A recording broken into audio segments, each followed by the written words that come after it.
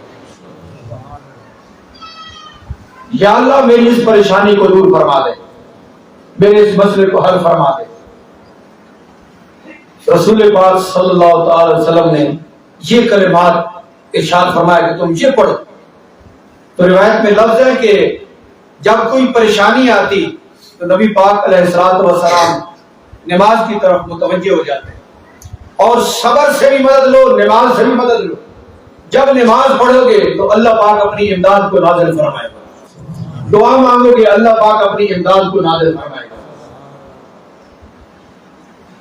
تو صبر میں ارشاد فرمایا کہ جب صبر تم کر رہے ہو تو اس کا مطلب یہ ہے کہ تمہاری نظر خالق کائنات کے اوپر لگی ہوئی کہ اللہ پاک اس مشکل کو دور فرما دے اور کشادگی اور آسانی کو نازل فرما دے. تو بندہ اللہ کی طرف متوجہ ہے, پروردگار کی طرف متوجہ ہے کہ پروردگار عالم اس کی مشکل کو آسان فرمائے. اور ارشاد فرمایا کہ یہ نماز بھاری تو ہے لیکن جو خشوع خضوع والے ہیں ان کے لیے بھاری نہیں. اب جس بندے کا ارادہ ہوتا ہے کہ میں نے نماز پڑھنی ہے, جس بندے مومن کے دل میں محبت ہوتی ہے کہ میں نے نماز پڑھنی ہے, تو اس کے لیے نماز تراویح سب آسان ہو جاتی ہے. جس کی نظر اس بات پہ لگی ہوئی ہے کہ رسول پاک صلی اللہ تعالی وسلم نے ارشاد فرمایا کہ قیامت والے دن قرآن کہے گا کہ پروردگار عالم میں نے اس کو رات کے وقت سونے سے روک دیا تھا, یہ مجھے پڑھتا رہا اور مجھے سنتا رہا, پروردگار میں اس کی سفارش کرتا ہوں, اللہ پاک اس کی سفارش کو قبول فرمائے گا. اب جس بندے مومن کی نظر اس بات پہ ہے کہ میں قرآن پڑھتا ہوں, قرآن سنتا ہوں, تھکتا ہوں, تو یہی قرآن قیامت والے دن میری سفارش کرے گا, میری شفاعت کرے گا. تو جب نتیجے کے اوپر نظر ہوتی ہے تو پھر تھکاوٹ چلی جاتی ہے, اور جو تھکاوٹ ہوتی بھی ہے اس کو وہ بڑے دل کے ساتھ اٹھاتا ہے, اس کو برداشت کرتا ہے. تو ارشاد فرمایا کہ تم صبر اختیار کرو اور نماز پڑھو. اس میں بہتری ہے جب بندے کے اندر یہ جوہر پیدا ہو جائے کہ میں نے صبر کرنا ہے, آسائشوں کو چھوڑ دے, آسانیوں کو چھوڑ دے اور صبر کو اختیار کرے تو خالق کائنات اس کو اس کا نتیجہ عطا فرمائے. اب صبر کیا ہے؟ علامہ اسماعیل حقی نے جو ارشاد فرمایا وہ صبر سمجھ. اللہ اکبر. مفسرین نے کیسا کیسا ہمیں سمجھایا ہے. میں کہتا ہوں کہ ان کلمات کو اگر سونے کے ساتھ بھی تولا جائے تو کم ہے, جن سے بندے مومن کو رہنمائی ملتی ہے. دنیا کے اندر بھی آسانی, قبر کے اندر اور حشر کے اندر بھی آسانی. دنیا کے اندر آسانی تو یہ ہے کہ جو ہے اس پہ راضی ہو گئے تو یہ آسانی ہے, اور اگر دل میں تڑپ رہے اور زیادہ کی جستجو رہے تو بندہ تھکا رہے گا. بالکل لامانا اس کو وہ پا بھی نہیں سکتا, خواہش بھی اپنی بڑی رکھتا ہے اپنے آپ سے, اور اس خواہش کے لیے کوشاں بھی رہتا ہے, وہ ملتی بھی نہیں ہے تو تھکاوٹ بھی رہتا ہے. اور جس بندے کو اللہ پاک نے یہ نور عطا فرمایا کہ جو ہے ٹھیک ہے تو یہ آسانی میں اسی پہ وہ راضی ہے, اللہ پاک اس کو آسان فرما دیتا ہے. تو صبر کو بیان فرمایا کہ صبر کیا ہے. ارشاد فرمایا کہ صبر یہ ہے کہ اللہ تتمنا حالتاً سوا ما رزقک اللہ والرضا بما قضى اللہ من امر الدنیا کا وآخرہ. ارشاد فرمایا کہ صبر یہ ہے کہ خالق کائنات جل شانہ نے جس صورتحال پہ تجھے رکھا ہوا ہے اس کے سوا تو تمنا نہ کرے. صبر یہ ہے کہ اللہ پاک نے جس صورتحال میں تجھے رکھا ہوا ہے اس کے سوا تو کوئی اور تمنا نہ کرے, بلکہ تو اسی پہ اللہ پاک کا شکر ادا کرے کہ میرے مالک جس حال میں تو نے مجھے رکھا ہوا ہے مجھ سے تو مجھ کو زیادہ جانتا ہے تو میں اس پہ خوش ہوں. یہ صبر ہے. اور دنیا اور آخرت کے معاملے میں اللہ پاک نے جو اس کے لیے فیصلہ فرما دیا ہے اس پہ اپنی رضا خدا ہے. میرے مالک جو تو نے فیصلہ کر دیا میں اس پہ راضی ہوں. علامہ اسماعیل حقی نے فرمایا کہ یہ ایسی چیز ہے کہ جس طرح کے پورے وجود کے اندر ایک سر کا مقام ہے, اس کا یہ مقام ہے. اگر بندے کے اندر یہ جوہر پیدا ہو جائے کہ وہ اللہ پاک کی رضا کو سامنے رکھے اور اس بات کو سامنے رکھے کہ پروردگار عالم جو تو نے عطا فرما دیا, جس حال میں تو نے رکھا ہوئے ہم تیرے اوپر خوش. اب حسد بھی چلا جائے گا کہ حسد نیکیوں کو اس طرح کھا جاتا ہے جس طرح آگ لکڑیوں کو کھا جاتی ہے. اب اگر وہ اس بات پہ راضی ہے تو دنیا کے معاملے میں اپنے سے اوپر کسی کو دیکھ کر سڑے گا تو نہیں, حسد تو نہیں کرے گا، اس کی غیبت تو نہیں کرے گا، اس کے ساتھ عناد تو نہیں کرے گا کہ اس کی نیکیاں اور اس کی یہ پرہیزگاری بچی رہے گی اور یہ سہولت میں رہے گا، آسانی میں رہے گا۔ اور اس کے بعد ارشاد فرمایا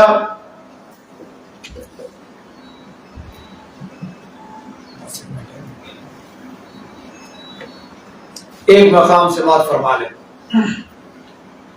کہ خالق کائنات جل شانہ اعمال کی جزا دیتا ہے، اس کے دربار میں نہ کوئی کمی ہے نہ کوئی ایسی چیز ہے کہ جو اس کو روک سکے، نعوذ باللہ۔ جو بندہ مومن عمل کرتا ہے اس کی رضا کے لیے اس کا عمل کبھی ضائع نہیں جاتا۔ ہاں یہ ہے کہ عمل ہو اس کے لیے، خالق کائنات کے لیے ہو، کسی اور کے لیے نہ ہو، مقصد سامنے یہ ہو کہ میرا رب مجھ سے راضی ہو جائے، وہ عمل خالق کائنات جل شانہ ضرور قبول فرماتا ہے۔ ارشاد فرمایا من جاء بالحسنۃ فلہ عشر امثالھا، دیکھیے کوئی بندہ اگر ایک نیکی کرتا ہے تو اللہ تعالیٰ اس کو 10 گنا عطا فرماتا ہے۔ گناہ جب ایک کرتا ہے تو سزا اسی ایک گناہ کی، لیکن جب نیکی کرے گا تو اللہ پاک 10 گنا عطا فرمائے۔ اور پھر دوسرا مقام کہ جب بندہ کوئی صدقہ و خیرات کرتا ہے تو اس کے متعلق ارشاد فرمایا مثل الذین ينفقون اموالهم في سبيل الله كمثل حبة انبتت سبع سنابل في كل سنبلة 100 حبة۔ وہ لوگ جو اللہ کی راہ میں خرچ کرتے ہیں اپنے مال، اس خرچ کرنے کی مثال اس طرح ہے کہ جس طرح کہ ایک دانے سے 7 خوشے نکلیں اور ہر خوشے میں 100 دانے۔ ایک نیکی کرے تو 10 گنا،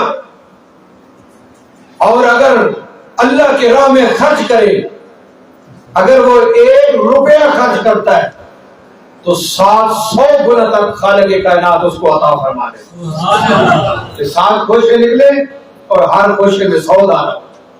اور پھر اس کے بعد جو صبر کرنے والے ہیں انما یوفی الصابرون اجرهم بغیر حساب، اور جو صبر کرنے والے ہیں ان کے متعلق ارشاد فرمایا کہ ان کا جو ثواب ہے اور ان کا جو اجر ہے وہ بغیر حساب کے۔ سبحان اللہ۔ صبر کرنے والوں کا ثواب اور صبر کرنے والوں کا جو اجر ہے اس کی گنتی نہیں ارشاد فرمائی کہ جو نیکی کرے گا اس کو 10 گنا ملے گی، جو صدقہ کرے گا اس کو 700 گنا تک ملے گا، لیکن جو صبر اختیار کرے گا اس کی جو جزا ہے اس کی گنتی بھی نہیں۔ سبحان اللہ۔ روزے کے اندر بھی صبر ہے، حالات و واقعات کے اندر بھی صبر ہے، دنیا کے معاملات کے اندر صبر ہے، جو پریشانیاں ابتلا آتا ہے اس کے اندر بھی صبر ہے۔ تو اللہ پاک ان صبر کرنے والوں کو بے حد و حساب عطا فرماتا ہے۔ اس مقام پہ ارشاد فرمایا تفسیر میں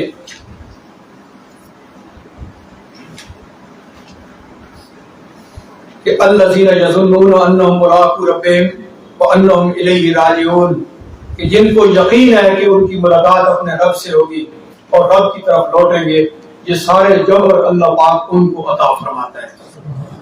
اس کے حوالے سے ایک حدیث جو انہوں نے درج فرمائی ہے وہ میں آپ کے سامنے پڑھ دیتا ہوں اور پھر اس کے بعد ٹائم اتنا ہی ہے۔ نبی کریم علیہ الصلوۃ والسلام نے ارشاد فرمایا من احب لقاء اللہ احب اللہ لقاءہ ومن کرہ لقاء اللہ کرہ اللہ لقاءہ۔ جن کو یقین ہے کہ ہم نے اللہ کے پاس جانا ہے ان کا کیا مقام، ان کی نظر موت پہ ہوتی ہے، قبر پہ ہوتی ہے۔ رسول پاک صلی اللہ تعالی علیہ وسلم نے ارشاد فرمایا کہ دلوں کو زنگ لگ جاتا ہے، جس طرح کہ لوہے کو پانی لگے نا اس کو زنگ لگتا ہے۔ تو صحابہ اکرام رضوان اللہ علیہم اجمعین نے عرض کی یا رسول اللہ اس زنگ کو اتارنے کا طریقہ کیا ہے؟ نبی کریم علیہ السلام نے ارشاد فرمایا کہ کثرت ذکر الموت و تلاوت القرآن، موت کو زیادہ یاد کرنا اور قرآن حکیم کی تلاوت کرنا یہ ایسے عمل ہیں کہ جو دل کے زن کو اتار دیتے ہیں۔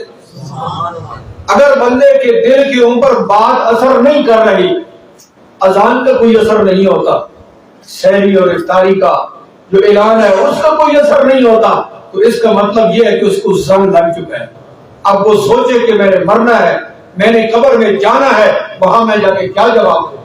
قرآن حکیم کی تلاوت کرے، اللہ پاک اس کے دل کے زن کو اتارے گا اور اس کو بات سمجھ آئے گی۔ ارشاد فرمایا کہ جس شخص نے اللہ کی ملاقات کو پسند کیا، اللہ بھی اس کی ملاقات کو پسند کرتا ہے، اور جو اللہ کی ملاقات کو ناپسند کرتا ہے، اللہ پاک بھی اس کی ملاقات کو ناپسند کرتا ہے۔ تو اللہ جس نے اپنی موت کو یاد رکھا ہوا ہے اور اپنی موت کے لیے تیاری جو ہے اس نے کر رکھی ہے، تو وہ اس کے دل میں یہ بات ہے کہ ٹھیک ہے، ڈرتا بھی ہے، خوف بھی ہے، لیکن ذہن میں یہ بات بھی رکھتا ہے کہ آخر میں نے اللہ کی طرف لوٹ کر جانا تو ہے، تو وہ اس کو زیادہ ناپسند نہیں رکھتا۔ تو جب وہ دل میں اس کی محبت کو لائے گا تو خالق کائنات اس کی ملاقات کی بھی محبت رکھتا ہے۔ کتنا خوش نصیب ہے وہ شخص کہ جو اس دنیا سے اٹھے تو اللہ پاک کی محبت کو پائے۔ اللہ پاک جل شانہ رمضان شریف کی برکات ہمیں نصیب فرمائے اور درس قرآن کو صحیح طریقے سے سمجھ کے عمل کی توفیق نصیب فرمائے۔ وآخر دعوانا الحمدللہ۔